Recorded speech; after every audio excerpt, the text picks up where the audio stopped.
I called this very important meeting Mm. because it's coming to the end of the year.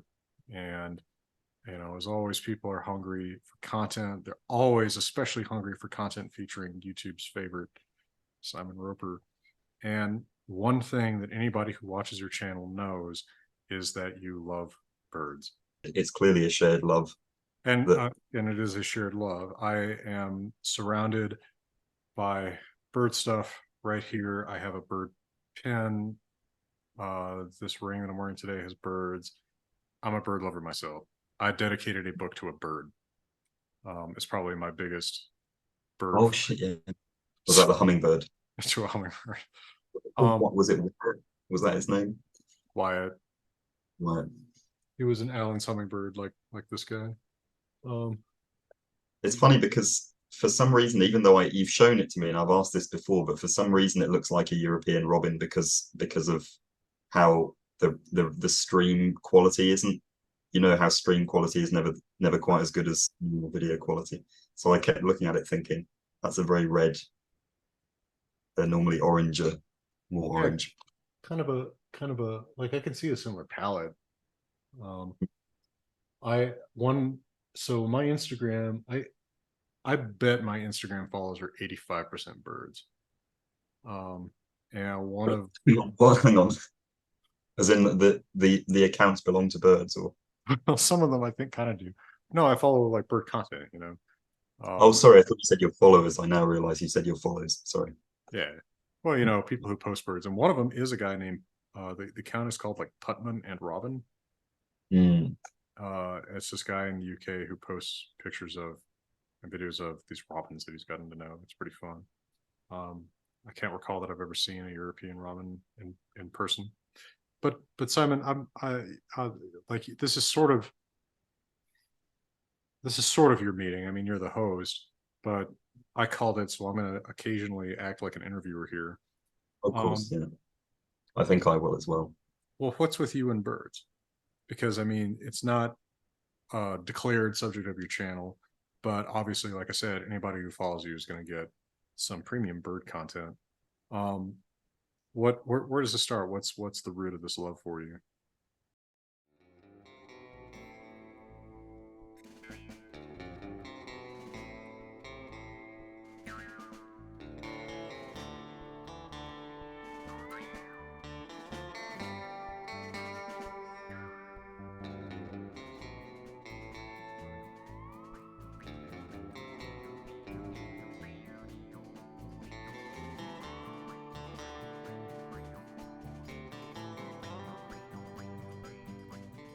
Um, I know my dad's always been interested. It's funny because I was looking through basically when I was born, my parents got a camcorder to sort of record the children growing up kind of thing.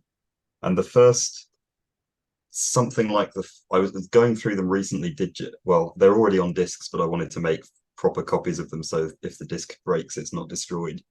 And the first 10 or so minutes in like June 1998 or something is my dad just filming sparrows out the window with disgusting like digital zoom like turned on and a sparrowhawk eating a pigeon. So I think it must partly come from him because he always sort of points things out. Um, but I don't know. I think because I ended up filming a lot of videos outside just because that's where the obviously the light's best. I think I started just I've always liked them. I used to like butterflies when I was a kid, but I think another thing was when I was a teenager, I made a little game of going to the local nature reserve and sort of trying to find the pheasant that lived there. Um, just to I don't know because it there must have been a few of them, but I liked the fact that it was quite elusive and they tend to be very good at as soon as they dip their heads down, they could just be anywhere. Like they're very good at just slipping away. Do Yeah, you a pheasant? They must be a thing. Maybe they're not. Are they a thing in the US? Like we normal? have them, I was but going to they're say we have them, but they're imported. yeah, imported here as well. Oh yeah, I guess they would be. Aren't they originally a creature of like the steppe? Maybe. Yeah, I don't actually know. I've always thought of them as a kind of I don't know. Yeah, I suppose they probably are. because the native most of the native game birds here are things like grouse, which live on kind of moorland, kind of like if it was a step colder, it would be tundra kind of thing, but it's not. I don't think it counts as tundra in the UK, but um, That actually connects to another question I was going to ask you, kind of segueing off of that, which is, what birds are you seeing in an average day? I was going to ask you a similar thing. I think so.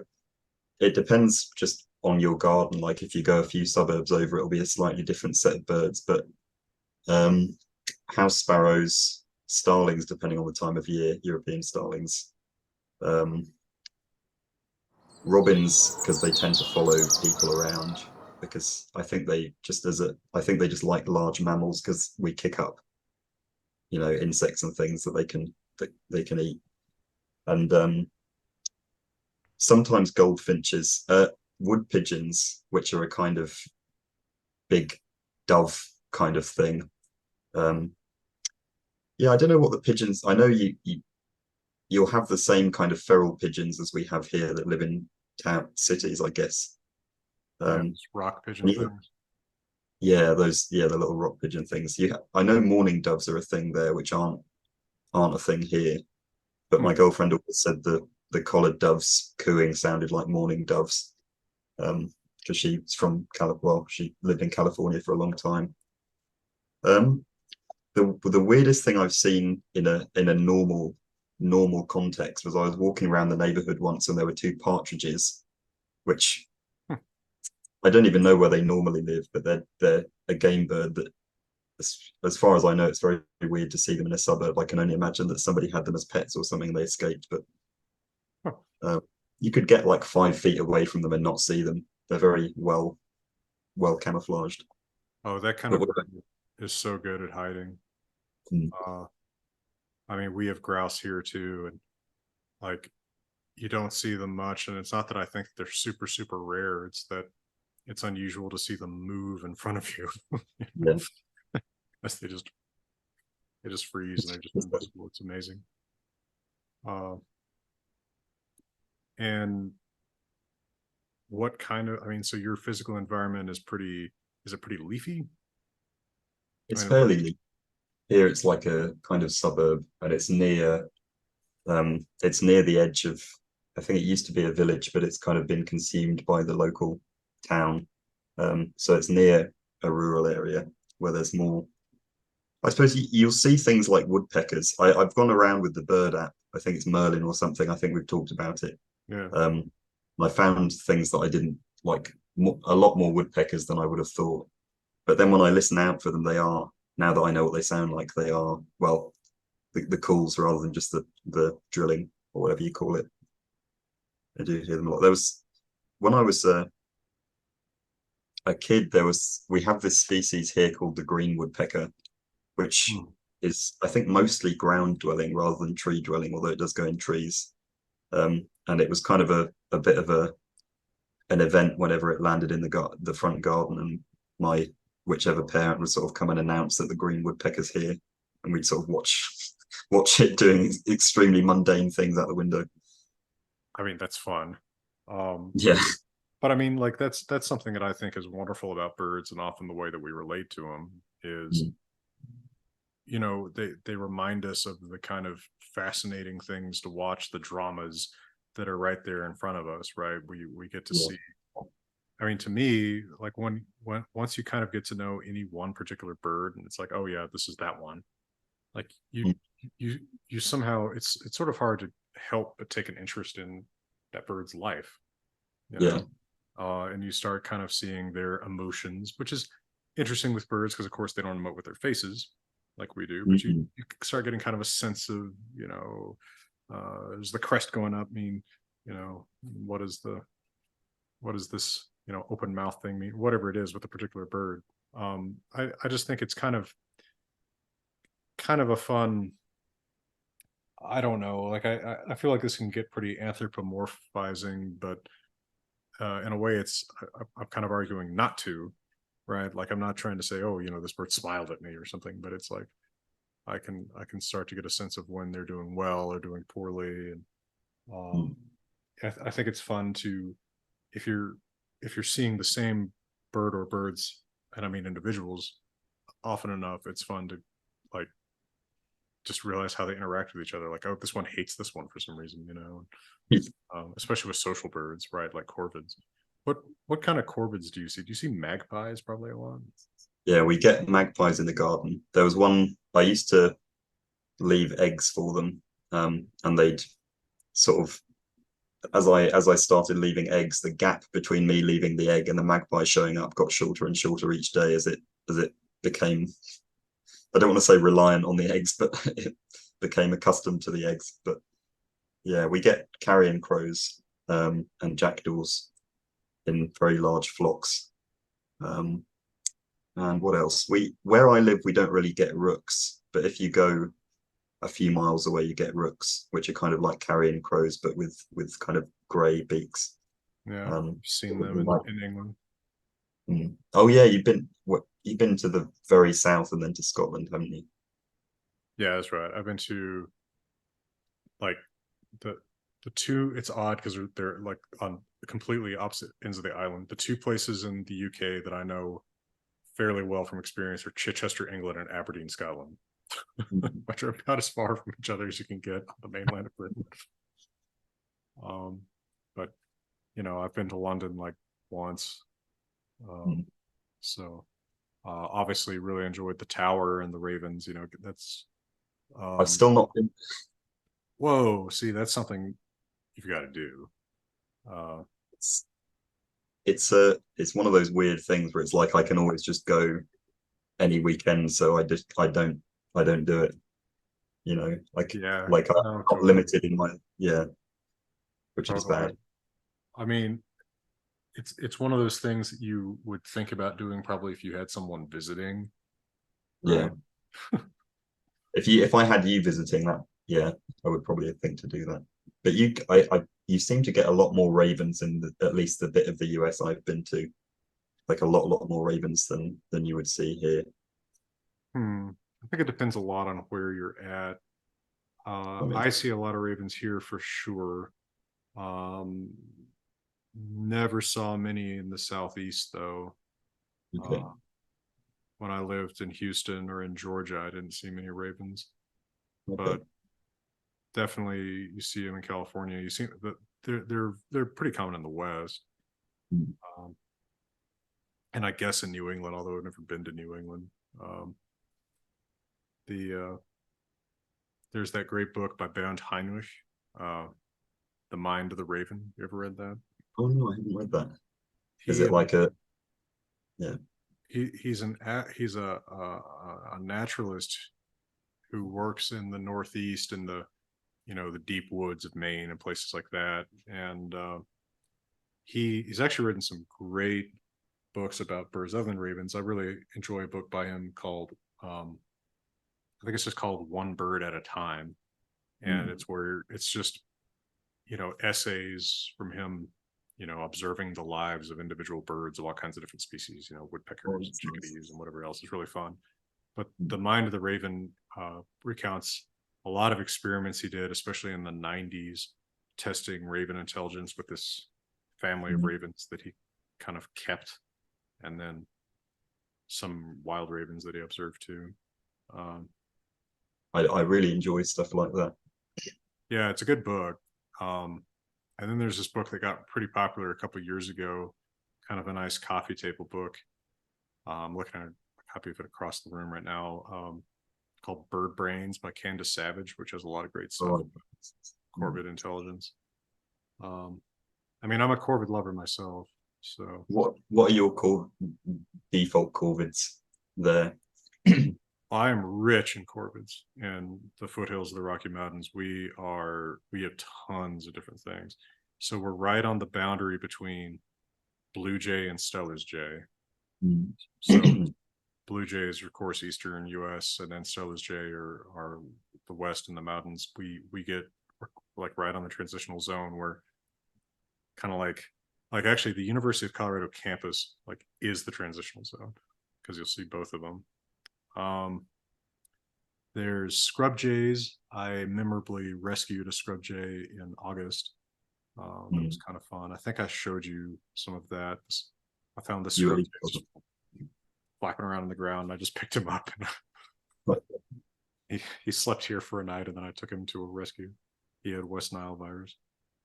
Um, we have American crows, we have common ravens, we have magpies, and then in the high mountains alongside Stella's jays and ravens, you get gray jays or Canada jays.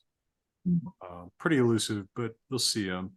And then Clark's nutcracker, which is this mostly white, but like white and black crow-like bird that's known as kind of a camp robber. They like to haunt picnic tables and like viewpoints where tourists take pictures and beg for nuts and stuff from people. So we It's got funny because nutcrackers are one of these ones that we don't have in the UK, but there are species in Europe. Maybe it's only one species in Europe, but in my head it's really weird because when I watch videos of them, it's like they're like if an American crow is very similar to a carrion crow, but a nutcracker just feels like a different brand of corvid that we just don't have anything quite like it. But when you look at it, you can see it's a corvid. So yeah, it's just interesting watching videos of them. Like they move their heads in the same way and everything. yeah, It's they definitely do. And their sound, like it's hard to distinguish by sound between a Clark's nutcracker and say a magpie or a Stella's jay. At least some of the sounds they make are very similar. But there is a Eurasian nutcracker.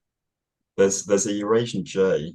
There is a Eurasian nutcracker, but I'm pretty sure it doesn't live in the UK, although it may have done historically. When I was doing the Corvid video, I think I checked whether there was any evidence of it, and I wasn't aware of any. But there, those things are sometimes hard to verify because I know there's in I don't know if it's a big debate, but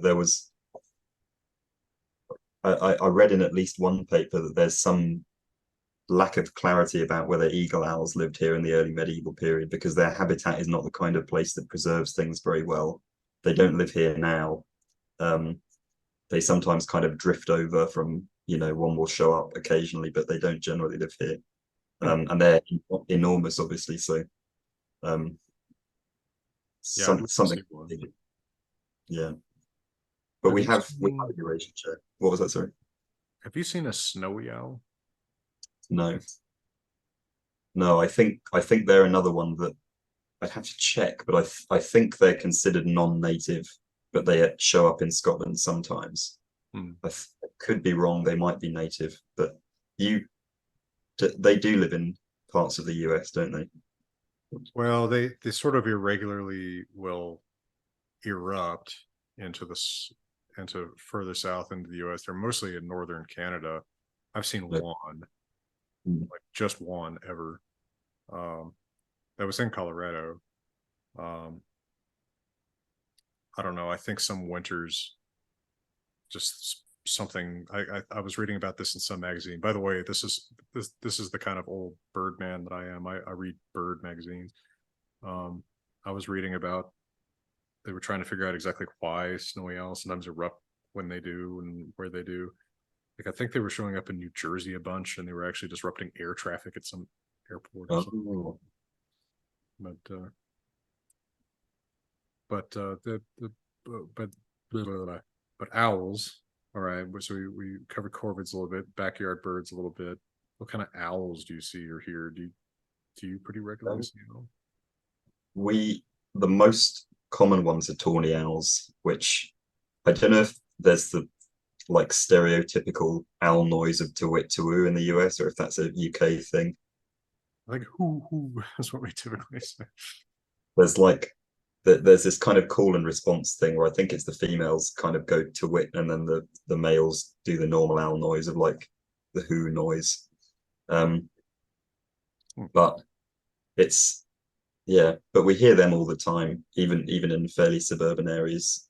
They'll kind of, but I've only ever, well, I've seen them in kind of bird sanctuaries and things, but I've only seen a wild one once when it must have been an owl. It was at night and it kind of flew over.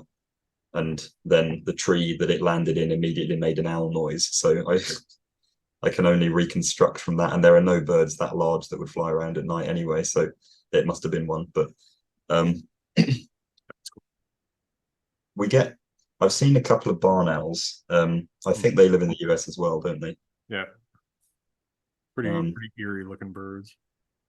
there's an old Cumbrian dialect poem about three drunk men walking home by a river, and there's this ghost, and then it turns out to be a barn owl. But Huh. um, I mean, plausible. yeah, I've seen paint. There's this really good artist on Instagram that does paintings of like Irish animals, and I think some of them are like set in the Paleolithic, so there's cave lions and things like that. And there's this one really nice one of these two barn owls near a manor house, obviously not set in the Paleolithic, and it's called like the Ghosts of something manor or something like that. But yeah, I've seen one of them hunting very early in the morning. Swooping Um, through the field.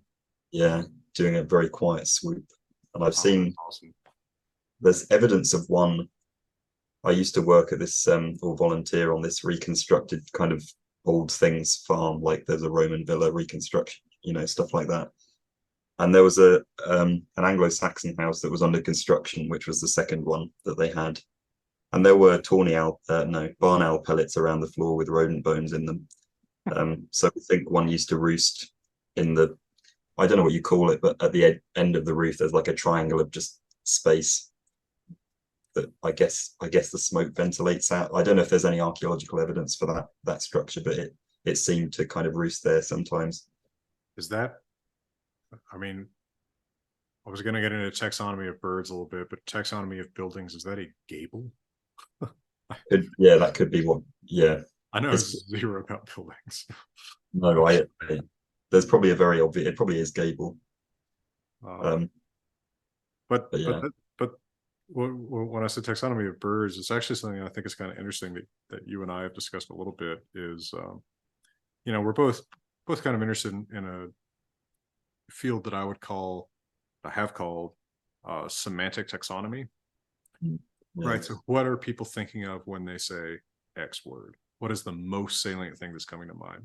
And so this is interesting in color studies, which of course I've done a lot because speakers um, universally, languages may have really different color categories. And yet, if you have a color category that roughly corresponds to English red or roughly corresponds to English blue, surprisingly, the salient color focus, the thing that comes to mind, is probably roughly the same. mm, But I think that there's some interesting questions around semantic taxonomy with animal life. So, for example, fish uh, can mean really different things to different people. mm, And for some people, the semantic term fish may be completely different from the scientific term fish, right? It could include, say, whale or dolphin or water snake or something. I think bird is kind of the same way.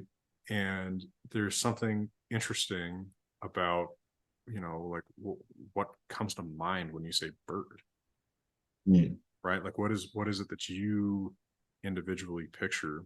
Um, so what for you, what is the default bird? I say I that. think probably a European robin because they're just so around humans. I suppose like it's probably the bird I see most. Well, maybe not. Maybe pigeon is what I see most, but yeah, I think robin, European robin, probably. Hmm. What about you? I think we may have talked about this actually. Yeah, and I think it might depend on when you're talking to me. Maybe, I mean, if you talk about the bird that I see the most, gosh, that would be really hard to figure out. But it might be an American robin. Um, so I mean, just in terms of like, if you tell me it's bird size, I think Mm, that's what's going to come to mind. I'm going to think, okay, so it's like a robin, right? Because something smaller than a robin, I think, is a small bird. Something bigger than a robin, I think, is a big bird. But of course, we yeah, think of robins are two different things. I think European robins are much tinier.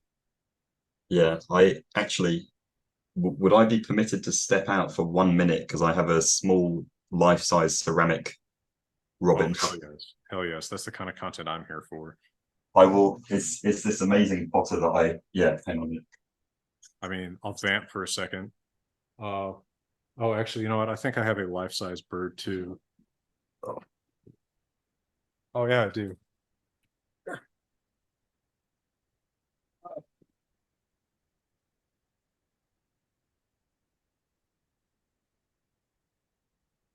There's a life-size calliope hummingbird.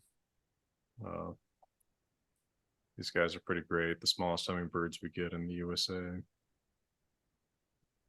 And while I'm grabbing bird decor, it's one of my grandma's roadrunners. She loved roadrunners and had like 6 or 7 of these. Yeah, hashtag quality bird content. I don't know where exactly everybody is, but might be kind of interesting if we could figure out a way to not make it an audio catastrophe, to have people nominate their distinct, their most salient bird. Oh, that could be interesting.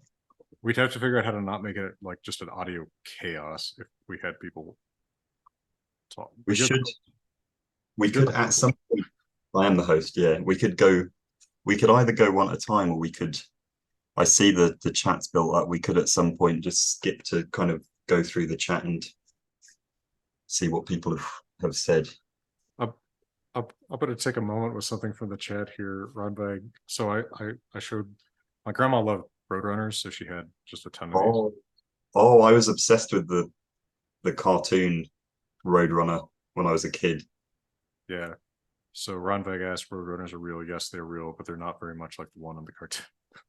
No, I remember probably in like 2004 or something. I used to sometimes I asked him so often that he just got sick and tired of it, but I would convince my dad to go on the internet and find me a picture of a real roadrunner, and I would just get so excited by them, just how different. They really they sound a lot like doves. Really? Yeah, Well, so that's mostly to me they really sound like a mourning dove. And so I'm never like, I feel like they surprise me sometimes, because one will run out and I'll think, well, I didn't know there were roadrunners around, and then I think, oh well, I was hearing what I thought were doves. It was actually roadrunners. But my gripe with roadrunners is they do eat hummingbirds. do they? Oh, They are one of the few things that can catch a hummingbird, other than a just domestic at cat. ground level, do they fly at all, or do they just Well, run? roadrunners will fly, but they mostly, run around. They run pretty fast, and they mostly eat things that are on. They mostly eat like lizards, so they're mostly pretty low to the ground. But then hummingbirds come down to the ground to eat from flowers, so they'll catch them then. Which the roadrunners in the cuckoo family. I was going to ask if Yeah, oddly enough, if you look at their faces, you can kind of see it. But so hummingbirds are in Trochilidae with swifts, which kind of makes sense. I And didn't then, know that. yeah, I feel like, well, the main thing is that they're the birds that can't really walk. Their feet are so Oh, they're like reduced because clingy. they're like obligate flyers in terms of transportation. But then that's part of a larger, suborder or something with like cuckoos and roadrunners. And so I'm offended by the family violence being done by the woodpeckers, roadrunners. I mean, um, At one point, my friend criticized me for leaving eggs out for the magpies because he was like, "Oh, that's a bird eating another bird's egg," and I'm like, they do it anyway. Like yeah, eggs are of their diet, you know. and there's probably more distance between a magpie and a chicken than there is between you or me and a cow. Yeah, that's true. And we drink cow's milk. Well, some don't buy. I do. So the robin friend. Wow. Hang Yeah, on, I like it. Very realistic. because I'm showing it, I will look up what the artist is called. Hang on. Oh, I should look up. Well, this says handcrafted by Hummingbird Studio. So if you can find Hummingbird Studio, that's where my little calliope hummingbird comes from. See, I've got got a little life-size guy here too. I think she's called Karen Fawcett. Yeah, Karen Fawcett. I'm yeah, she goes to this ceramic festival that's in Cumbria. I don't think I don't know where she's from actually, but she makes all kinds of life-size things and some not. But she she was working on a dodo. She was like going around and trying to work out which images of the dodo were closest to someone who'd actually seen one and trying to make a realistic one. But I also got my dad this. I'm at my this is my dad's house, so it's here, but it's the smallest bird in I think Europe, which is a I don't know if it's a firecrest or a gold crest, but they're very closely related. But That's a this is pretty also cool thing. also So that's the nice. smallest bird in the UK or I, possibly th- Europe. I think definitely the UK, but possibly Europe. Huh. I think I think the firecrest is the smaller one, but I don't know which one this is supposed to be. But yeah, we don't have hummingbirds or anything here. Well, this is the smallest bird in the US. I actually have. Or is it taxidermy or is it ceramic or No, it's not Texas. No, I don't know if I could live with a dead hummingbird. That'd be hard on me. Yeah, this is a calliope hummingbird. Now I've had them land on my fingers, so it would look oh sweet. bad. Yeah, I have a little bit of a reputation, perhaps unearned, as a hummingbird whisperer. Uh, but it's mostly just that I understand that if you stand really, really still and put your fingers on something they want to eat, they're so hungry and they care so little about anything bigger than themselves that pretty soon they just kind of stop noticing you, um, which is pretty fun. Although they can kind of get to know you if they realize that you fill their feeders, at which point you become a target of their wrath when the feeder is empty. Oh no. What if you go out, they'll hound you? Yeah, I mean, Wyatt would really get in my face about it. And I've known other people who've had hummingbirds like that, just like fly up, like, come on, hey, Oh no. That's so sweet. buddy. As, for some reason, you saying that reminded me of this one time we have, I don't know if there's types of stag beetle in the US, but it's this really large beetle that can fly, but a lot of people don't realize they can fly because they're so big and clunky, and they just make a very low pitched buzzing noise as they fly around, and they're really bad flyers. But at one point, I was walking to the back of the garden. I think it was my grandparents' garden, and this one just kind of flew out from under a table, and it was like, bzz, and then it just kind of we met, and it was hovering like 2 feet in front of me, and it just waited, and then like I stepped out of the way, and it just went past me. It's like I don't know, just a fun little interaction. Huh.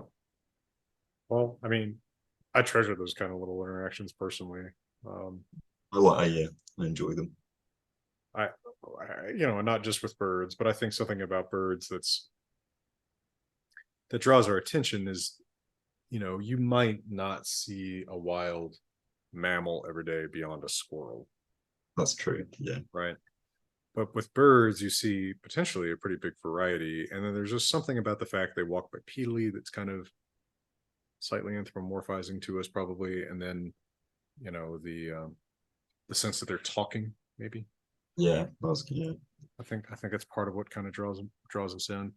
And I mean, for me, I don't know how much of a factor this was for you, but for me as a kid, um, as it was becoming sort of better known that birds are members of Dinosauria, that Mm. increased my fascination with them.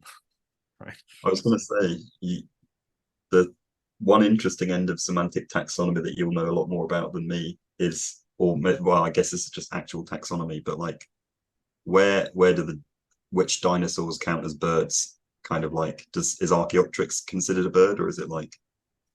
Oh man, that's an edge case. That's tough. I mean, arguably, depending on where exactly you put because there's the dinosaur tree and birds are a branch on it, and it kind of depends on where exactly you cut that branch.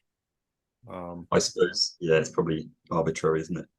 Well, I mean, you can set up criteria, but people are going to disagree about the criteria. By some criteria, Velociraptor is a bird. Mm.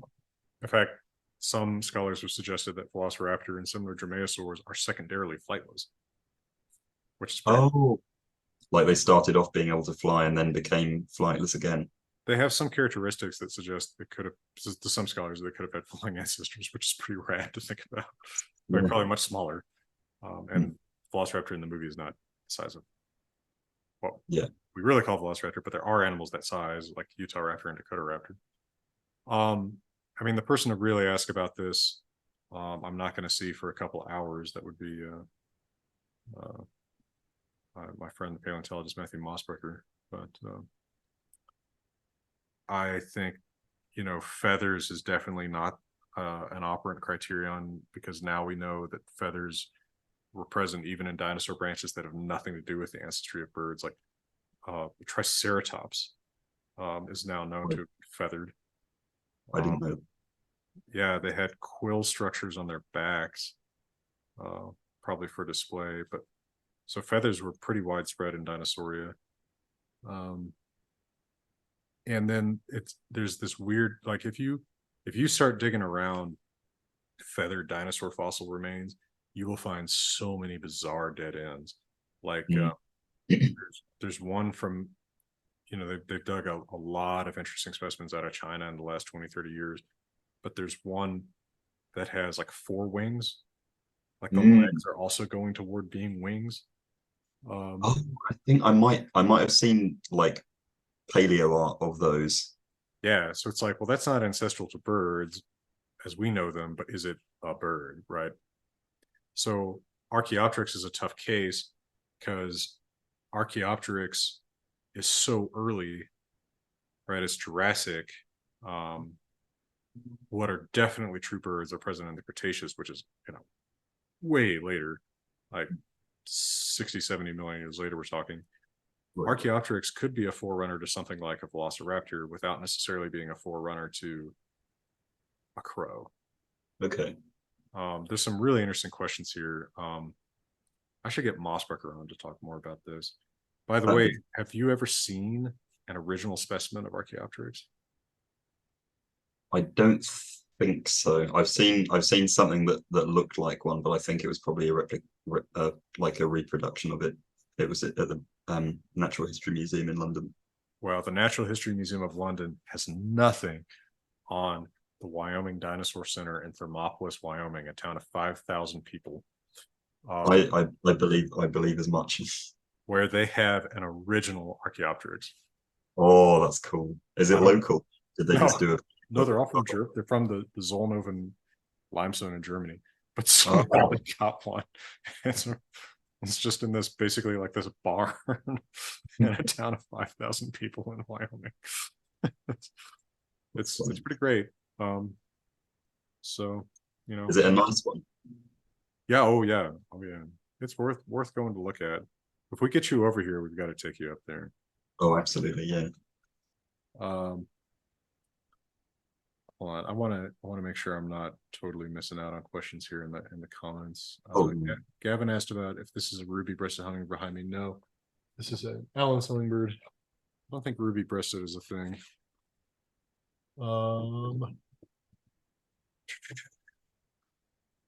Lean says, you spend enough time in California, we've been thoroughly harassed by hummingbird. Yes.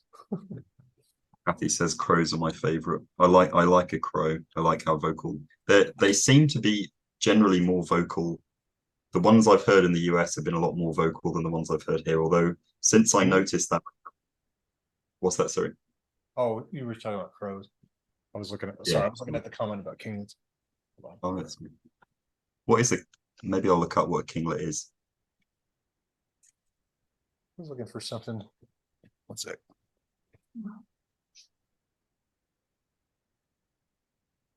Oh, that's sweet. Oh, the kinglet looks a bit like a. I wonder if it's related to this. Hang on. It must be. Oh, that's what you were talking. Sorry, that's what you were talking about when you said it looks like that, weren't you?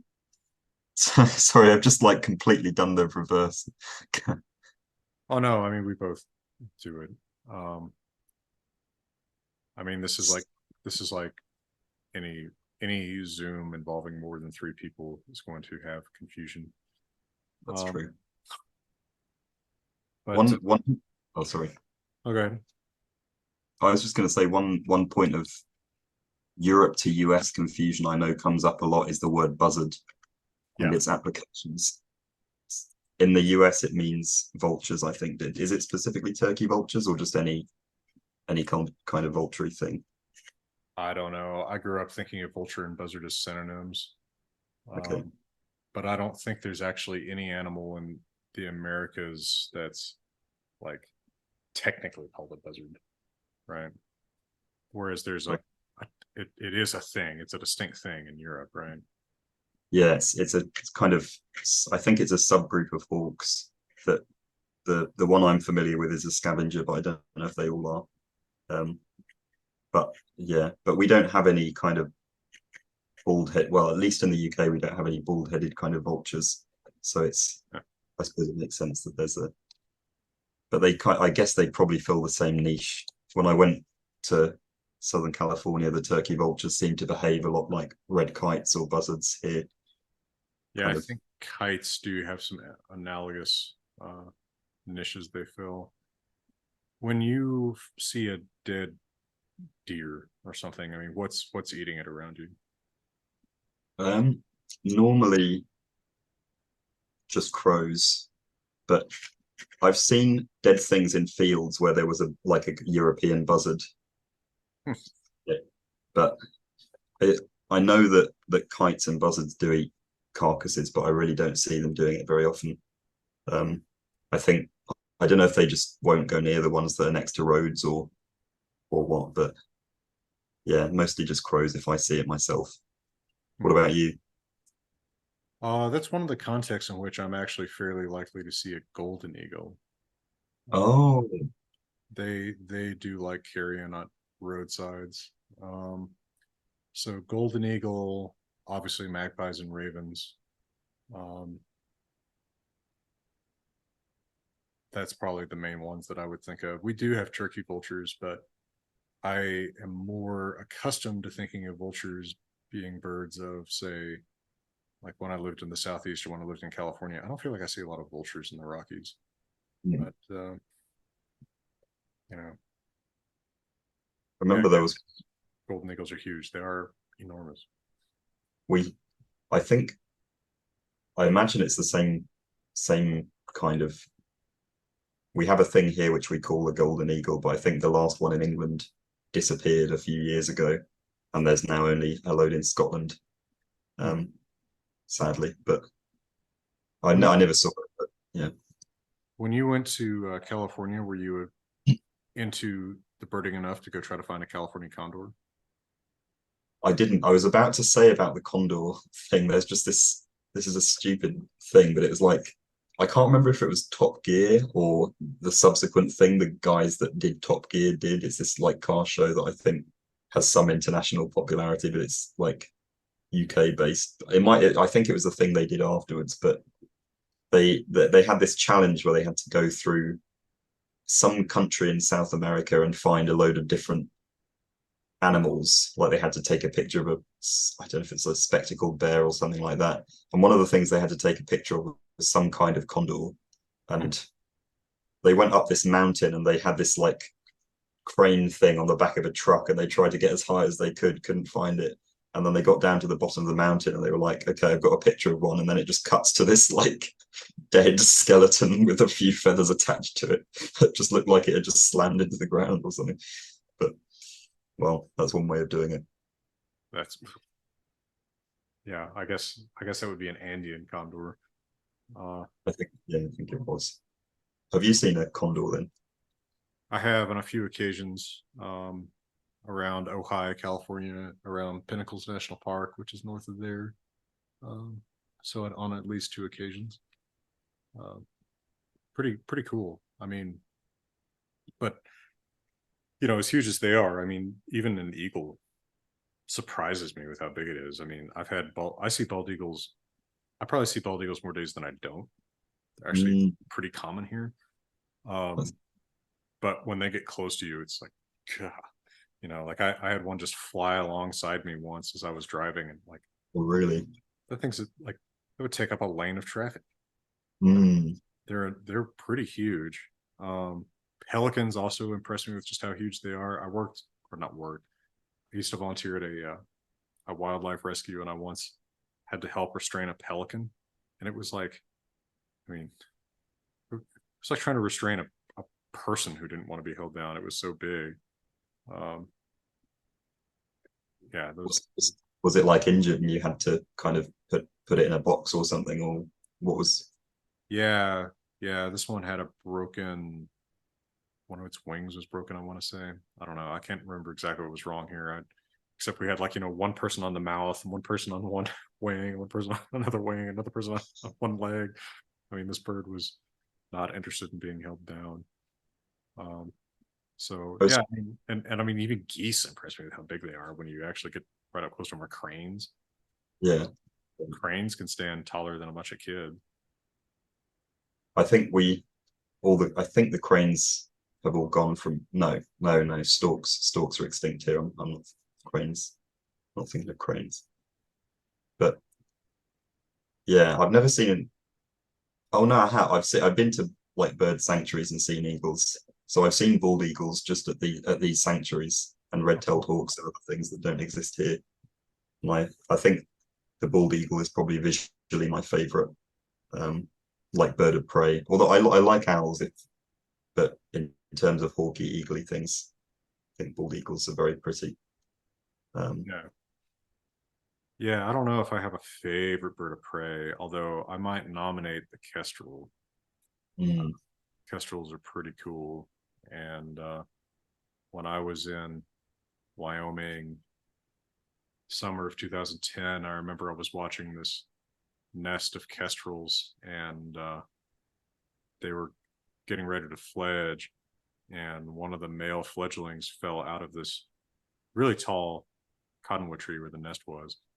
So I just been voyeuristically watching this for weeks. So I see the bird fall and I run over there, and that fledgling wanted none of my help and just started methodically working his way back up the tree, just oh, climbing like he had little hands. that's Uh, sweet. I suspect he made it. Speculative. I got some pretty good pictures of him.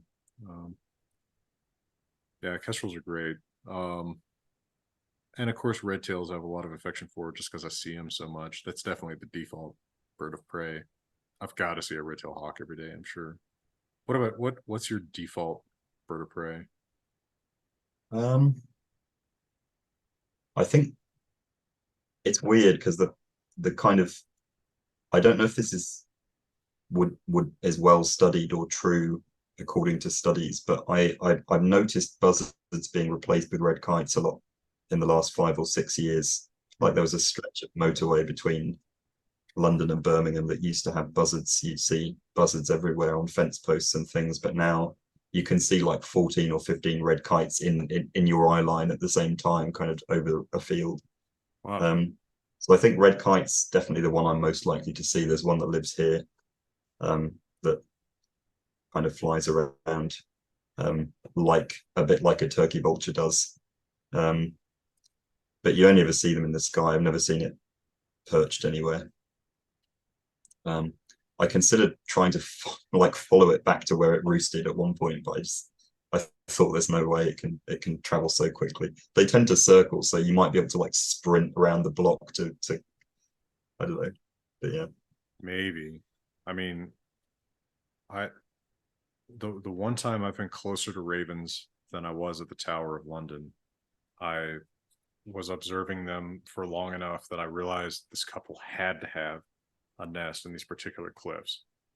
And so I climbed up there one day, and of course, just immediately, I mean, I guess this was me being sort of bird paparazzi, but I thought I've got to try to see this nest. These birds were very nervous about my presence, Oh, um, and swooped really, really close to me. Not like they were trying to hit me, but like definitely trying to kind of, I don't know, psych me out maybe, or just figure out what I was doing or something like that. I got pretty close. And then they actually went and built a nest there the year after that, this year. Um, I have some footage of them that I snuck into one video or another here and there. Now, when I go up there, I always bring lots of food to leave them, just so it's not a completely stressful experience for them. Yeah. But I felt maybe slightly bad about how much I worked them out the first time. Sure. I mean, I guess they're the same as crows in that they probably learn that you're the guy that gives them food. And I guess maybe that makes seeing you less stressed, unless they're not there when you deliver the food, I suppose. Yeah. I mean, they don't seem they don't love that I get up fairly close to where the nest is, but That's fair enough. they don't freak out like they did the very, very first time. Um, what other birds have you had close personal encounters with? Um, I'm not sure. I don't think a bird has ever been on me. Um, that I can remember, apart from maybe like limited contexts where there was like a falconry demonstration and they like let it sit on your arm or something. Um, Somebody says, "Are you close enough?" Oh, when I was a kid, a seagull stole my fish and chips or something, and I started crying, but out of my hand. Gavin asks, "Am I close enough to the coast to see shore or seabirds?"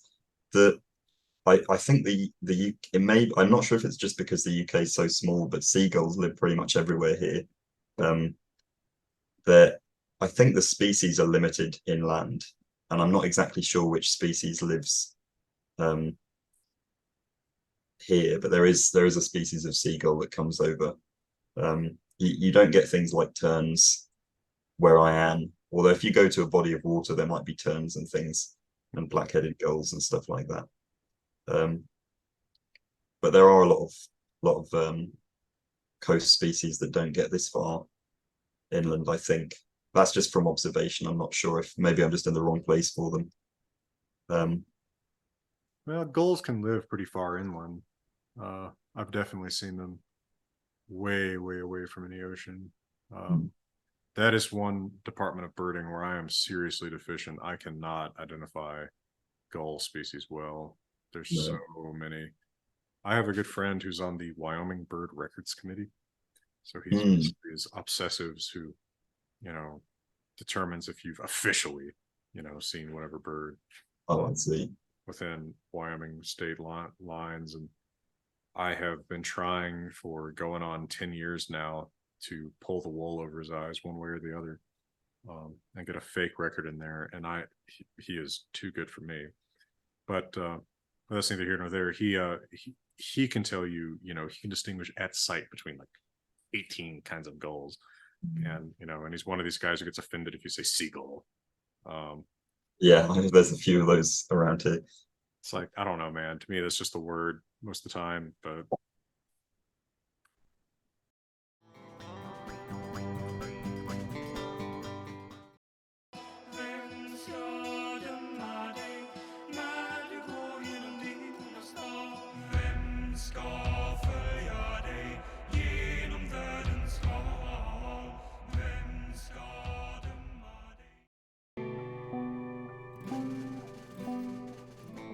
There was a. It reminds me of a story one of my lecturers told me when I was doing a cognitive neuroscience um, thing, and it was about. I think it was like a case study of a man who had been in this kind of like amateur, like well, voluntary, but like kind of official. These guys are kind of local bird experts and they monitor the bird populations and stuff, and they can all identify the male and the female of every species by sight immediately. And they can identify all the calls and stuff. And this guy in his 60s started having trouble doing the records, and he sort of went to a neurologist about it, and the neurologist said, "Oh, it's possible you might have um, frontotemporal dementia or something, but we'll kind of do some tests." And they sort of, I think there were other symptoms that led them to think that, but the guy consented to be part of a kind of study on how being an expert in something can cause that information to be resistant to the dementia. And so they sort of gave him a test, and I think they tested a few of his colleagues who definitely didn't have dementia, to get a baseline of what should this person know. And he did very well. He did slightly worse than the others at the birds, but then they showed him pictures of bugs and things, and he couldn't tell the difference between a beetle and a butterfly. Oh. Like he was his like so a lot of his semantic knowledge had just deteriorated rapidly, but the bird knowledge had stayed pretty robust.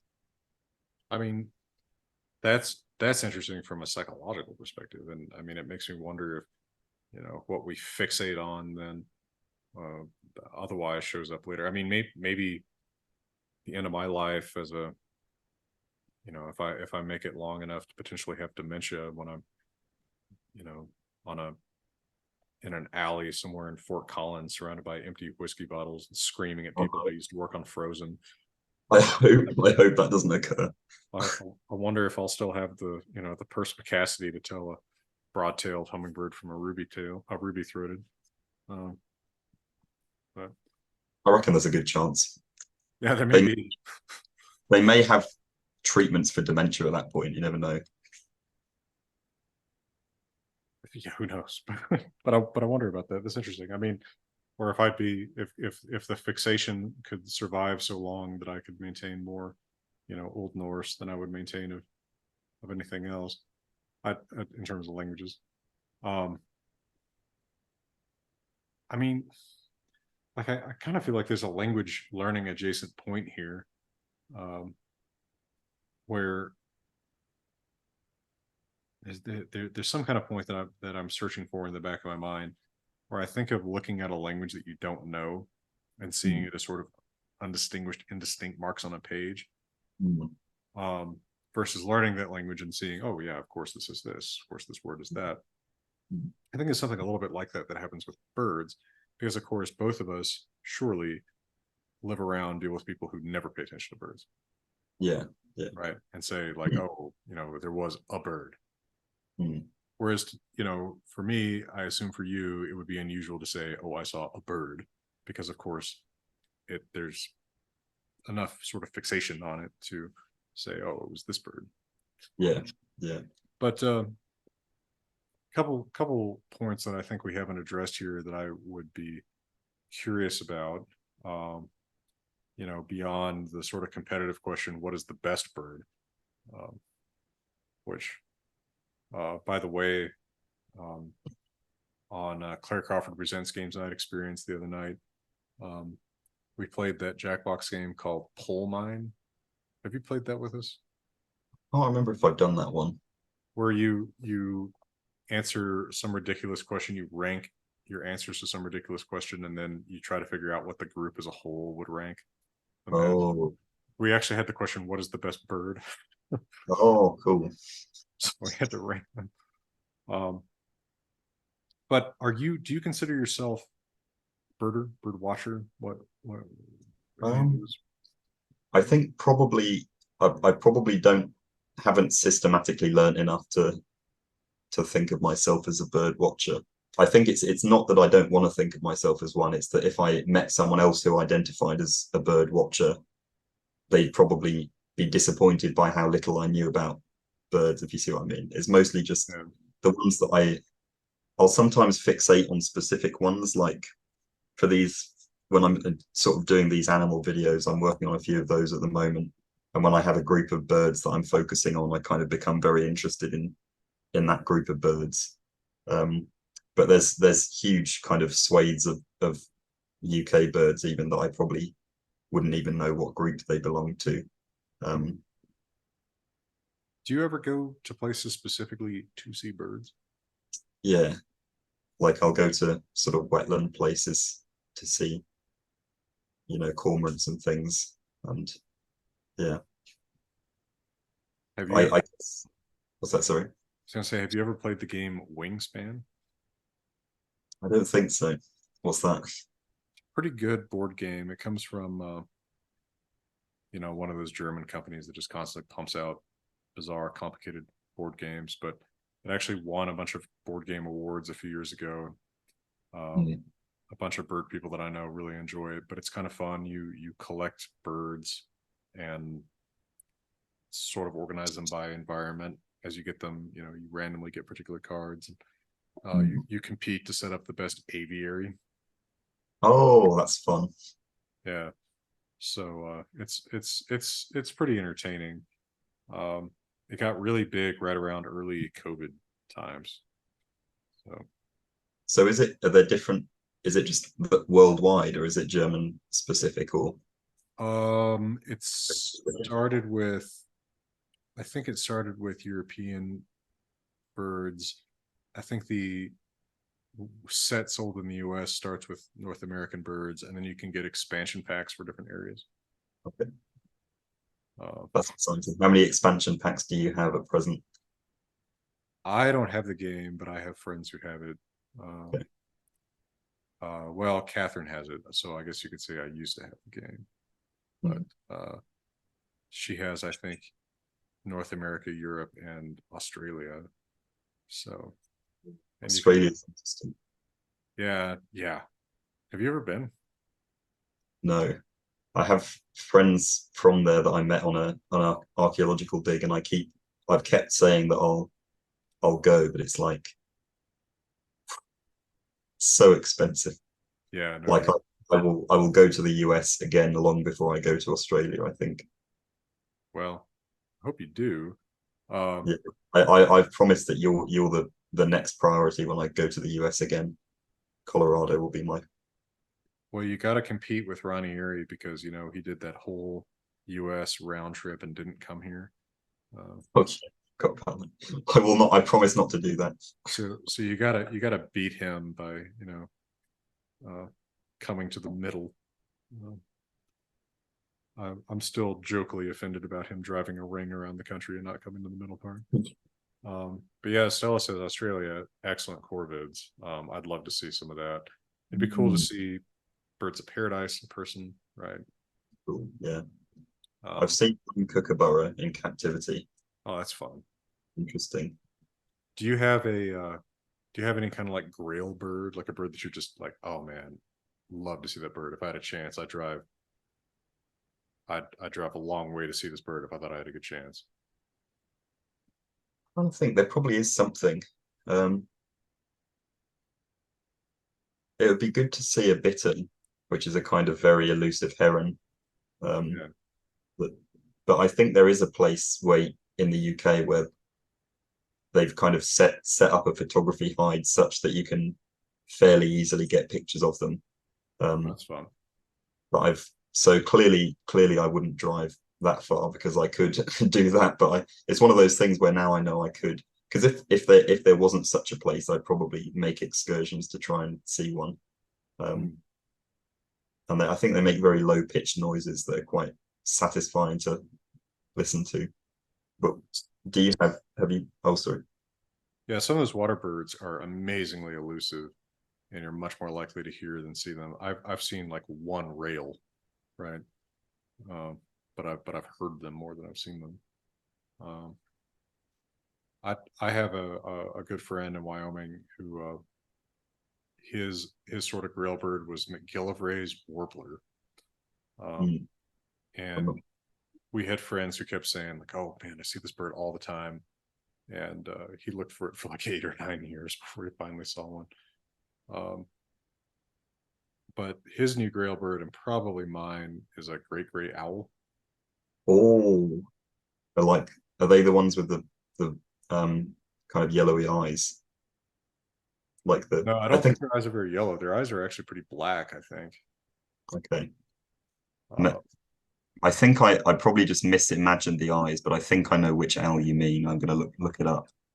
yeah, because I've seen great horned who do have yellowy eyes. Great horned barn, snowy, even Mexican spotted, um, sahuet. I've seen a lot of owls. I've even been pretty close to some owls. There's this great bird rescue in Albuquerque called Oxaloft. Took me a sec to recall that, but they do really great presentations at different festivals and things where you can get really close to and even sometimes touch, like especially hawks and owls they've rescued. That's a really cool organization. Sounds very nice. I have one of their t-shirts, but I don't think it's here. Okay. I would promote them otherwise. We can edit something. You need to over. send me if you have pictures you want to show off when particular birds are mentioned or something. Yeah, that'd I'm be trying to. Yeah, I'll try and. I could even. I don't think it's on the. Well, yeah, I don't think it's on the PC I'm using now, but I could try and find that footage of the sparrow that my dad took. Although the sparrowhawk's probably more interesting, but then it's a big editing. Goodbye, Vicky. Thank you very much for coming. And Vicky, by the way, who works at the University of Colorado, drew our. I guess she's gone now, but she made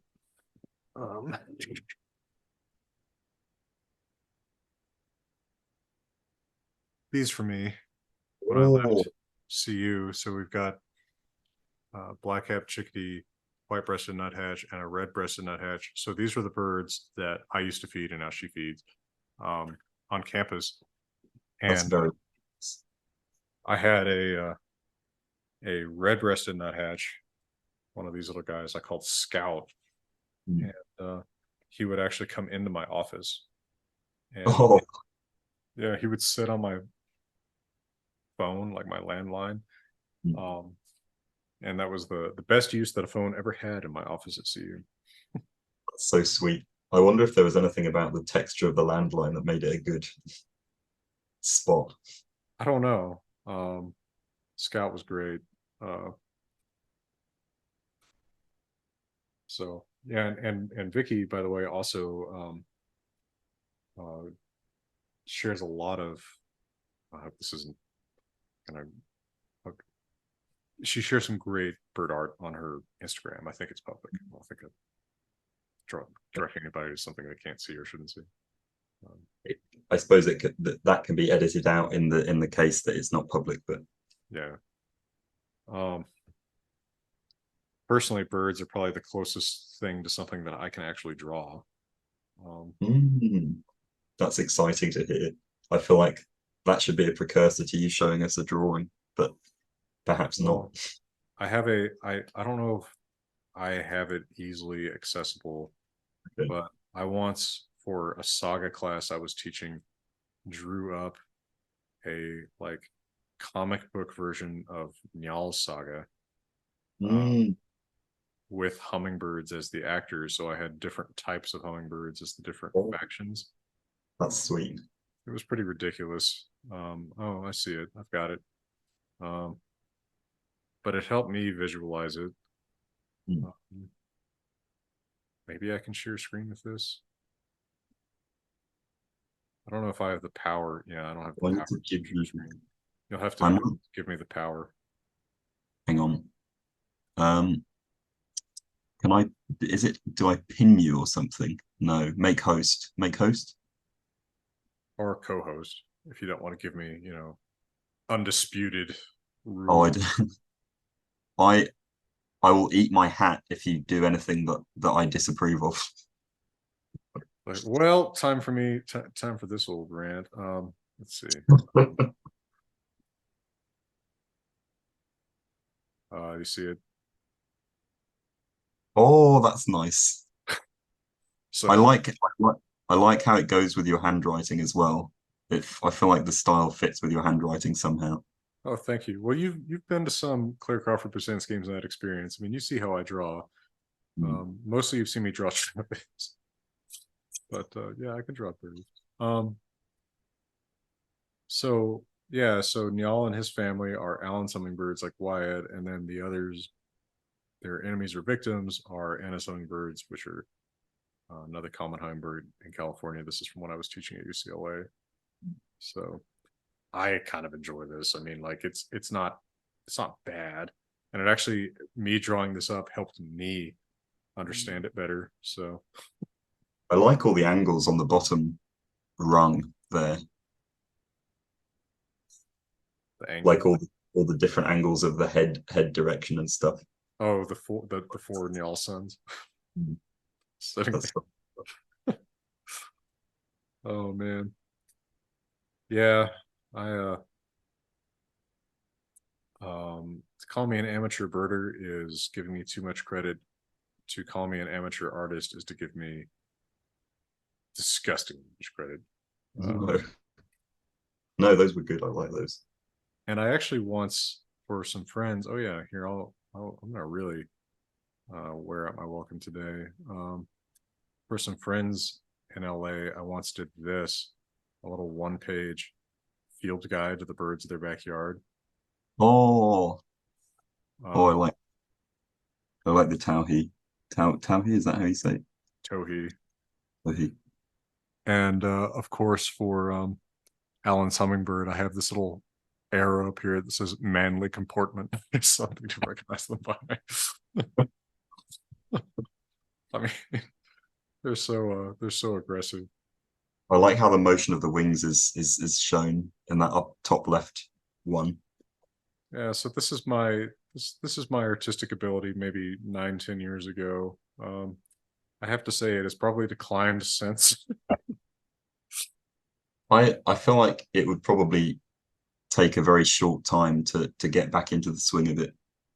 Well, I have this little thing. Let me grab this because you might enjoy this, or other people might too. Like grab this one little notebook.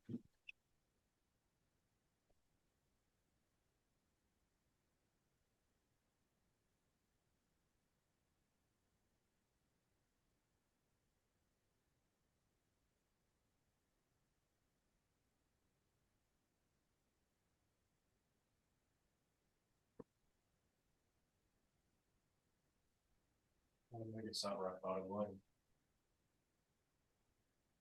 I like Fat Yard Burb as a name for Tony Colleen.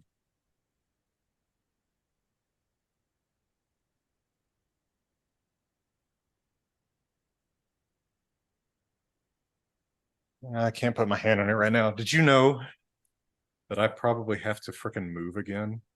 Um, I am so sick of moving. Uh, How but long have you? It's only been like maybe 3 months, is it, or 4 months or something? I've been in this place for like 8 months. Okay. But like I moved Well, 19 times before I was 16. just Uh, having, I know you said that before, and it always sounds like just, oh no. yeah, but yeah, I mean part of it is just having found a massively more affordable but very equivalent place in Mm, an area where I've been spending a lot more of my time. And it's like, mm. man, this would save me like even breaking this lease would save me so much ultimately. But man, it is a huge pain to move. Anyway, so I can't figure out where I put it. But I got it was a really neat gift. This like bird observation journal, uh, where it kind of invites you to say, what is one bird that you noticed today? Draw it and Mm. comment on whatever you, whatever struck your interest about it. Kind of a fun little practice. So, I haven't done it religiously, but I've sat down some days and just written about one bird or another and just drawn some little bird. Maybe that's something that I'll wind up cutting up to throw into these Mm. Christmas cards as I become a Christmas card factory much of the year, much of December. Like, yeah, I like that. I feel like that would make you better at drawing them, but it would also make you sort of learn about the behavioral differences a bit more, maybe. Yeah, a Like, little bit. And sometimes it's kind of fun to look back on something like that and say, "Oh yeah, I did see those birds, clinging to sunflowers or something like that." It's just like just little memories that are otherwise going to be lost somewhere in the shuffle. yeah. One thing that's always a nice sight is goldfinches, just sitting on random stalks and just eating the seeds out of the stalks. Yeah, yeah. I enjoy watching goldfinches quite a bit. They're actually fairly common here. I wonder if we have the same kind. I know there's a lesser goldfinch that I think might be beyond North America. But we Yeah, have I can't remember if there's any qualifying because I think there's only one type here, so it's normally people just say goldfinch, but it probably has a longer name. do you see the stone chat? It does exist, but I don't think I can picture it. I I follow some. There's actually a guy on Twitter or whatever the hell it's called now, that I followed for a long time, who posts lots of pictures of birds from the Isle of Man, Oh, interesting. and he always has stone chats and peregrines, and um, it's a good follow. I know, like, I've heard all kinds of stories about Manx shearwaters, and like how like non-religious people have camped on the beaches or something and then heard Manx shearwaters and then been convinced that the devil existed or something like their vocalizations are just so like harrowing.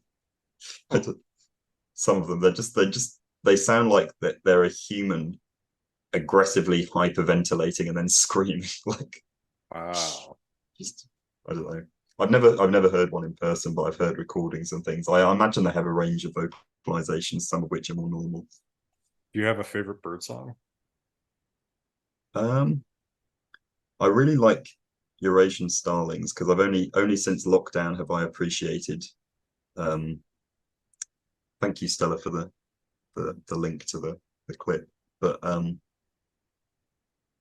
I've only recently appreciated how many noises they make because they exist in the US as a introduced thing, don't they? Starlings, Yeah. some somewhere in the US, Well, they're but all over, but oh, and regarded as something of a pest in the sense that they outcompete some native birds for nesting sites. okay. Sorry about that. Pretty.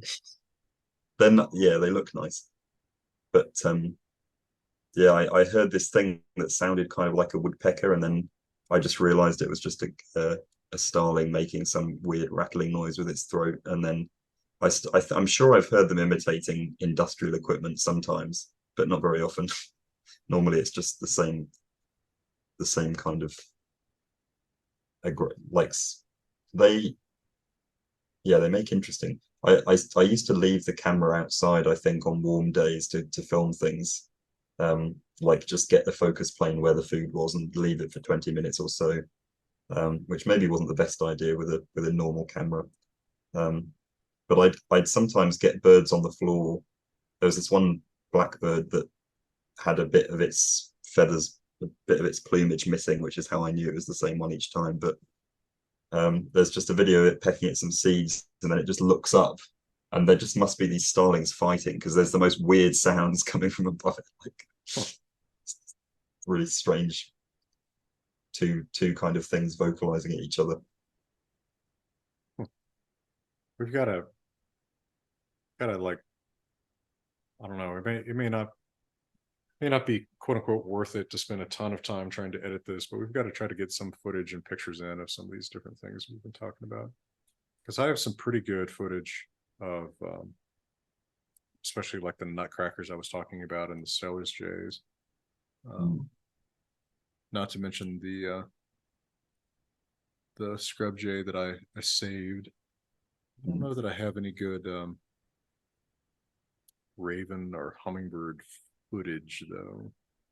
Um, I'm looking right now to see if I've got some of this, like the Stellar's jay and the nutcrackers, like easily available.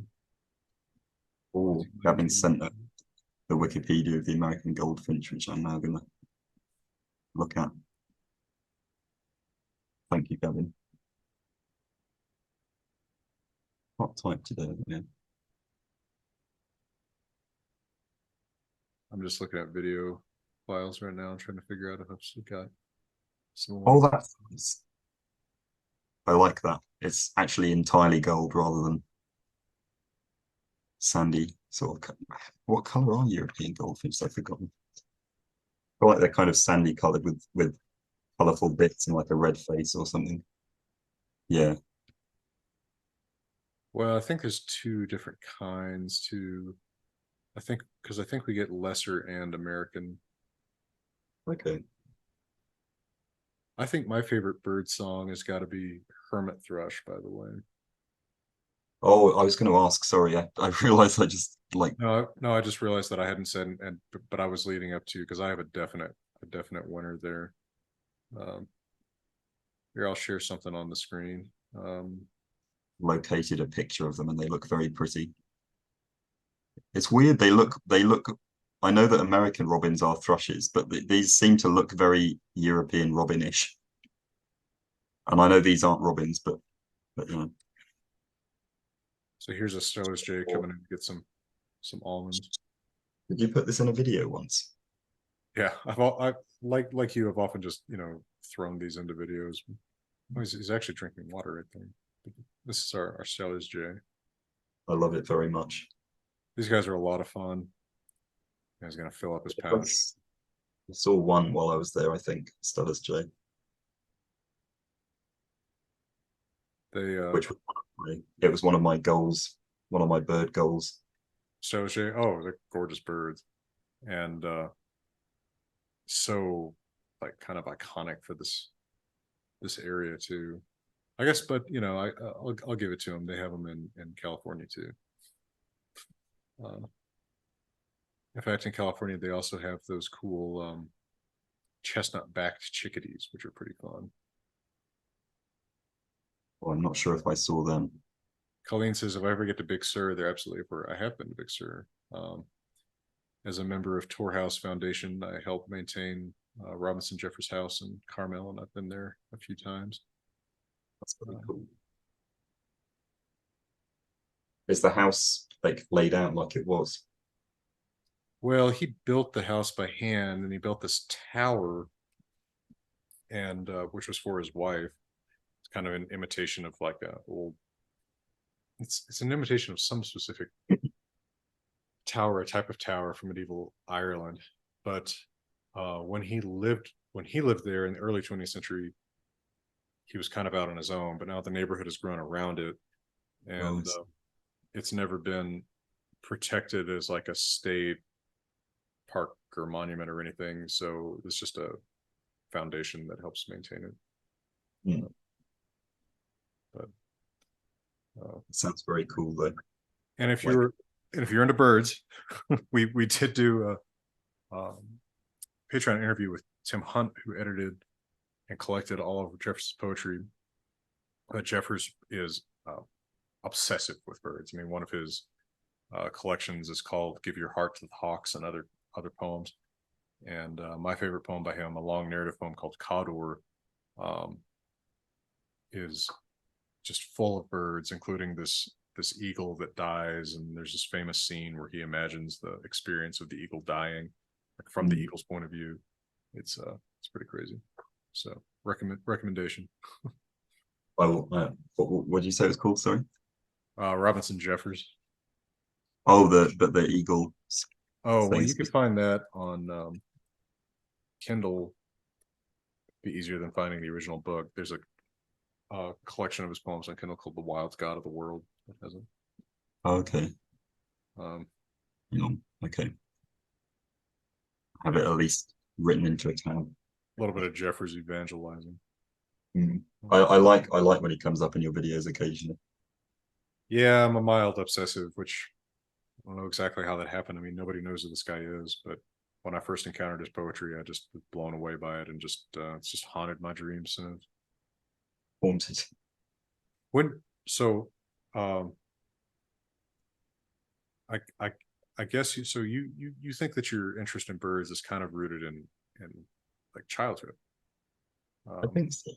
Yeah, I don't know that mine goes that far back, but um, because like for me, like dinosaurs were the starting thing. That was what I was obsessed with as a kid, and I guess birds are kind of an extension of that. But I okay.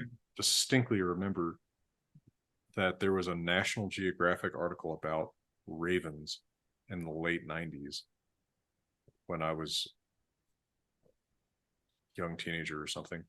And I was just blown away by how smart and cool I thought ravens were from this National Geographic article, and that was definitely the start of my interest in birds. It started with ravens, and then kind of kicked into other things as I observed more birds around me. I think my active interest in specific species rather than passive interest in birds in general was probably with corvids first. I think probably that's the case for a lot of people. They're The a great gateway bird. yeah, the gateway bird. Yeah, once you're hooked on Yeah. corvids. And I remember exactly when I really got into hummingbirds, because it was the summer of 2011, and there was a broad-tailed hummingbird, which is the most common type around here in the summers, or historically was. It's slightly changing now. Um, who just kept circling my grandparents' house, and like this entire house, he considered anything flowering or any of the feeders around it, they were his by God, and he just like fought off any bird on any side of this house, like day in, day out. And it was just so much fun to watch. Yeah. This is a broad-tailed hummingbird. This is a great photo by my friend Joe Turner. I recognize it from your drawings. Well, I don't think I drew one of these guys. These are Oh, this is is my there Colorado hummingbird. is Those there another one with a spread out tail? Well, these guys are just like, this is just a really distinctive thing about them. It's just how huge, how wide their tail goes, and they've got this little notch on that Oh, I see. second slight The tail tip. shape. Yeah. I remember thinking, I think I've said this before, but I remember when I first saw one, like last September. I don't know what species it was, but I just couldn't believe, like I've seen them on television, and it like whenever I've seen them on Attenborough programs or whatever, they always look like they've been CGI'd. Yeah. And I know why would they bother to CGI the bird? Like, of course, they must have just filmed them. But when I saw them in real life, I thought I've never seen something with my own eyes that looked so much like CGI when I Yeah. hadn't taken some hallucinogen or something. Yeah. They're It just amazing. looked like it looked fake, but And in a good way. they hate each other. I mean, Mm. they just they no hummingbird has a friend. No hummingbird has a friend other than Wyatt and Dr. Jackson Crawford. Well, even he wasn't necessarily like. I think he tolerated me as a partner in his endeavors. Okay. Like You feel like that sidekick that really pissed him off. I think I was his sidekick, if anything. Yeah. I mean, they live alone. Um, I've actually had my morals called into question when I have praised hummingbirds and then gone on to mention things like this. I, I don't I'll take them as my guides to life. I just think they're interesting. As far as mating goes, it lasts about that long, and then the male and the female never have anything to do with each other after that. The female does all the nest building and raising the young. They like other than that, they're fighting. Yeah. Yeah. Right. They have such a high caloric need that they're just constantly hungry, and they'll chase off any other hummingbird that gets close to their flowers, and chase off probably any other bird that looks halfway likely to get close to. As it's weird, as a human, I always think like imagining things from the perspective, because I can imagine, well, not accurately because you never know, but like I feel like it doesn't feel like that much of a jump to try to imagine things from the perspective of a social animal. But to imagine something from the perspective of a very solitary animal, just for me, it's just weird. Like imagine being an animal that just doesn't socialize with other animals except in specific circumstances. It's like that just seems like such a big jump. Although it sounds like you're quite reclusive as humans go, so maybe it's easier for you to imagine. Yeah, I'm not a recluse. I'm someone who needs a balance. Mm. You know, Yeah. Okay. like it's a spectrum, right? No one's That's true. 100% extrovert, 100% introvert, and like yeah, I probably am closer to the introvert end of the scale, but no, I'm not a total hermit. In fact, one of the worst things for me psychologically is probably like when I spend weeks without seeing any other human beings. I always come back from something like that. Um, like it, it's bizarre, but you get this to me. I think this is probably something that happens to people in solitary confinement too, in a much grander scale. You come out of it with this weird feeling that you are yourself, like really loathsome, right? It's like, oh man, I can't see other people because they're gonna like spot. Like it's a weird trick that to me happens if I spend way too much time away from other people. I think with the winter lockdown after the first kind of spring summer one here, I think I got that because in the spring summer one I was walking. I didn't see anyone obviously outside of the house, but I was walking around a lot, and you would see people walking. But the second one in winter, I didn't go out, and I got to this point where I who would normally be happy to walk kind of 6 miles or something, just for enjoyment, would I would just think, well, if I get 3 miles away, I'll just have to walk 3 miles back, and I just didn't go anywhere. And then by the time I came out and saw people, I was like, I. But I think partly for me it was because I had got out of the habit of socializing with people Right. other than over Zoom or Discord or something. So I thought that I was probably behaving awkwardly. That was part of the self Yeah, I think that's judgment. part of what happens to me too. Is like this feeling like, oh, I don't know if I'm actually doing this right, you know. Yeah, yeah. But I guess it's sort of a yeah. It happened to some people by force in a sense during the COVID lockdowns. I've also had the opportunity sometimes, I guess, kind of uniquely to just go to some cabin for a couple weeks or something, and um, Mm, but I have realized now that it is uh, still got to go see people sometimes, or you're gonna go a little crazy. Um, yeah. but that's often when I've had some of my best bird encounters. Mm. I can imagine it. Yeah. And birds, like I mean, like as much as I like fixating on them as individuals, they probably don't really count as social uh, Mm. encounters. Oh, between you and oh yeah. Uh, Probably not quite the same thing.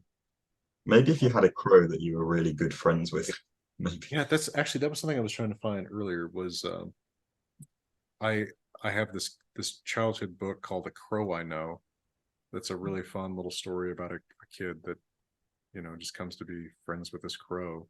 I thought you might find it kind of charming, but I can't find it here. It may not be here. And Add it to my list of things to look up. What was it? A crow I know.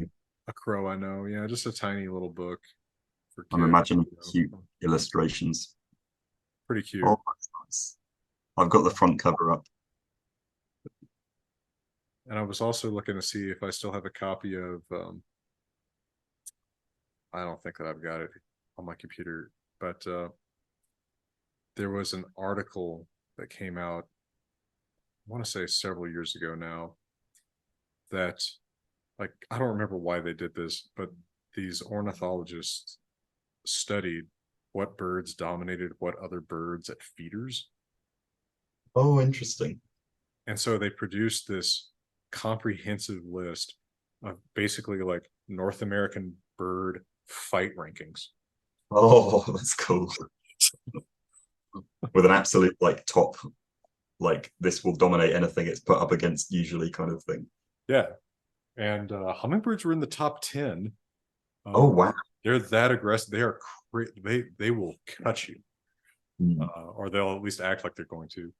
But I think the number one was like Canada goose, just because it's so big that nothing else will mess with it. But Mm. it's pretty great. Like I just loved this like bird fight rankings. Oh yeah, Stella's got a link right there. Oh, Um, I think it's still. uh, anyway, that just charmed the hell out of me. There's something that just really charms me about, and this goes back years and years in my life. I don't know why I have this particular damage, but I am super charmed by tiny animals that are actually badasses. And like it just, I don't know, it just warms my heart. So hummingbirds fill that spot. And then Shrews. pikers. Hmm? Oh, plankers. Oh, Yeah, those the little tiny fur balls. I mean, they're little rabbity things. definitionally cute, but they also hate each other and fight all the time. I don't know why that charms me so much. Again, I'm not taking this as like a guide to life, but No, sometimes people take it that way. It's like I'm not saying be small and fight people. It's I guess that's the lesson you can take from hummingbirds. But I just find it fascinating and kind of weirdly charming. Um, I've seen videos of shrews where they get all up in each other's faces and like have a, like real kind of aggression stances oh and yeah, but they're so small. yeah. Or when you see rabbits, hopping around each other. Hey, here's a this is slightly afield of birds, but it's connected to the semantic taxonomy thing we were talking about. Do you strongly distinguish hare from rabbit? I think I do, yeah, but I think I might be a slightly. I think if maybe more than half of people in the UK saw a hare, they would probably think it was a rabbit Okay. or call it a rabbit. What about you? Okay. Well, I was thinking about this because Tom Shippey, right, Mm. Englishman, in Oh, his novels with Harry Harrison, mm. he actually emphasizes. I remember this because I've recently revisited them.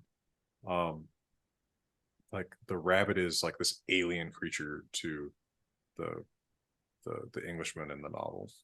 Like I Mm. don't know that hares and rabbits are different enough that I would think of them as being that alien.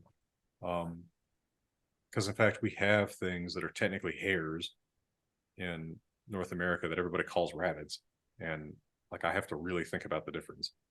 Mm. Like I think like a jackrabbit is technically a hare or something like that, but Right. um, but to me, When like rabbit is the category, hare is like weird synonym for it. is the book set? When is the book set? Is it like Viking Age. Yeah, so oh he wrote this trilogy. It's pretty good. I really enjoyed it when I was young. I've enjoyed revisiting it when I was younger, I should say, I guess. Um, you did but a video with him recently, didn't you? yeah, It's good. big privilege actually. Um, Super nice Yeah, guy. need to find that translation. Was it Beowulf translation, wasn't it? Yeah, new edition and translation. By the way, he would probably be happy to talk to you too if you wanted to pull him on. I'd be up for Um, that. he and Leonard Nydorf, they've got this new publishing house called Uppsala Books. Um, they're really trying to get the word out about that Beowulf translation. They've got a Bhagavad Gita translation. Oh, that's interesting. I bet I could connect you, and he'd probably be happy to come on and talk to you too. Super nice guy. I'd But be up for I'd be up for that. but anyway, I was just thinking about that because it's another semantic taxonomy thing to me. I mean, it's like some bird taxonomy, for example, I was sort of taught. Like, would I naturally draw much of a distinction between a hawk and a falcon? I don't know. Like Mm. semantically, not scientifically, semantically, falcon to me is like tiny hawk, Yeah, right? Even though I think actually in family terms, something like a peregrine falcon or a kestrel or a merlin, I think they're closer related to like parrots. really. Yeah, Oh, interesting. I feel like that makes sense with the beak shape and stuff. I feel like unless yeah. that's I think yeah, falcons genetically are actually much more like parrots than they're like hawks, which is just like you know, this is one of the fascinating things about actual science. But again, talking about semantics, it's like I don't know. Like I feel like falcon is a word I learned a lot later, and it's like yeah, small hawk. yeah, yeah. Uh, I was thinking about the rabbit thing, and I think rabbits may have been introduced by the Normans to England, to Britain. okay, I think the Romans kept them domestically. Well, to not eat. not. I think so. Like Huh. maybe to hunt in controlled context or something. And I think the Normans did the same, and then they escaped. So I think there may only have been hares um, in the sort of early medieval period. That would be worth double checking, but I think that's the case. So maybe that's the reason. Huh. It's always kind of. I think it's interesting, sometimes the stories behind introduced animals and introduced birds, because I'm pretty sure the three main Well, now 4 main introduced bird species that we've got here were all introduced deliberately. Mm. I am pretty sure that the original 3 big ones, house sparrow, European starling, and rock pigeon, at least the sparrow and the starling, were introduced deliberately by, I swear I'm not making this up, I read this somewhere, and I think it was a reliable source. It's the New York Shakespeare Society Oh, that released them in Central Park because they wanted every bird mentioned in Shakespeare to be present in Central Park or something. It's like, really? it's I mean, this is so like, this is what I'm gonna call this hashtag top hat logic, right? It's such a 19th century, like, oh well, like,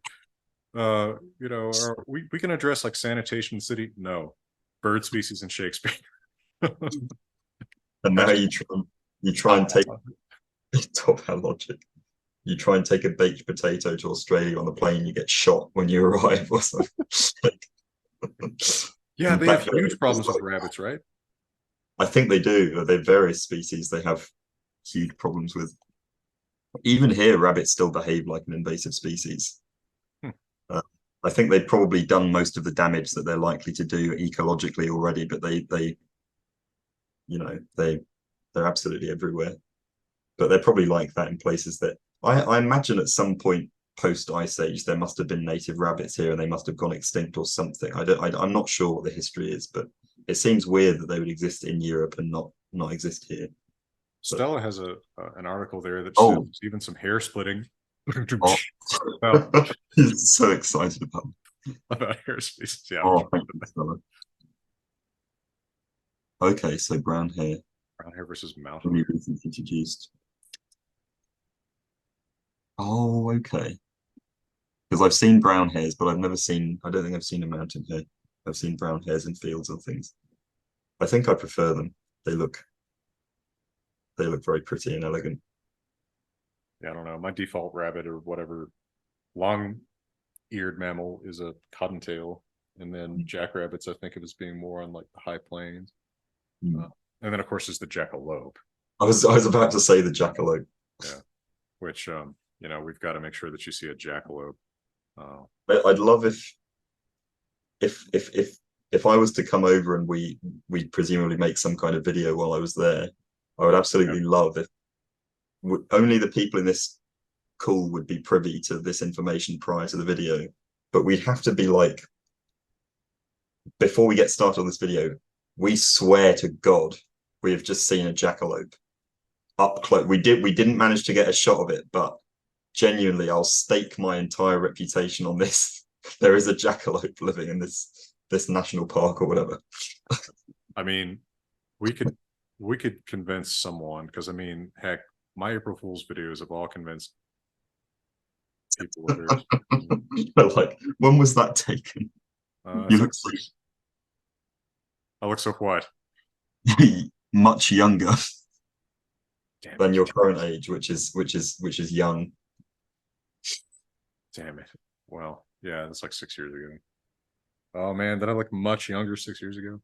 No, I think no, no, okay. I think it's the lack of facial hair. I think that's what it is. Okay. Stella gave me I also don't remember this particular item of decor is right this moment. A 3D printed jackalope skeleton. That's pretty rad. Oh, that's cool. Are they texturally like actual skulls, or are they? It's I don't know. It's like a real. I mean, it's like a 3D printed, jackrabbit skeleton just with Oh, I get you. Okay. or something. Uh, it's pretty I rad. think by the time I get there, maybe AI will just be that little bit better, and we're able to just generate a video of My one God, hopping up. I'm slightly terrified of going that far. I mean, there's certain bridges that I still haven't crossed. I did do a little bit of AI for the latest April Fool's video, but that was sort of part of the joke. Hmm. I haven't like seriously done AI, and then I haven't done TikTok. Those are 2 bridges I have not crossed. I did Yeah, cross the Shorts Bridge, which Ronnie Ari still doesn't want to cross. But Yeah, I'm holding out on the shorts thing as long as possible, but I'm sure I will. I mean, I think yours are good shorts, so clearly it can be done Well, well. I found a reason to do them in the sense that doing the little Indo-European roots is a nice little, you know, it's something to do with shorts per se. Yeah, yeah. And I got to say they're easy in the sense that you don't have to do a lot of setup for them. But Mm, yeah, and I'm also trying to use them to kind of direct people more toward the longer videos too. yeah, yeah. We're kind of wandering afield, and I've got to go here in a moment. But Simon, it's been fun talking to you about birds and some other things that are just like not, nothing to do with business as it were for either of us, but just share some I'm glad. stories and stuff. Thank you very much for suggesting it. I'll try and I'll probably go to bed after this is over, but tomorrow morning maybe I'll try and find some things to send over in Okay. case you obviously have to edit them in, but if you wanted some options. No, it'd be nice to edit in some more photos and videos. I mean, I just started screen sharing them toward the end, but it'd be nice to be able to, yeah, fold some of that stuff directly in. Yeah, All yeah. right. Well, Right. folks, Well, thanks for joining us. And yeah, Simon, thank you. And yeah, wish everybody all the best for now and hope to see you soon, Simon. yeah, you too. Thank you very much for suggesting.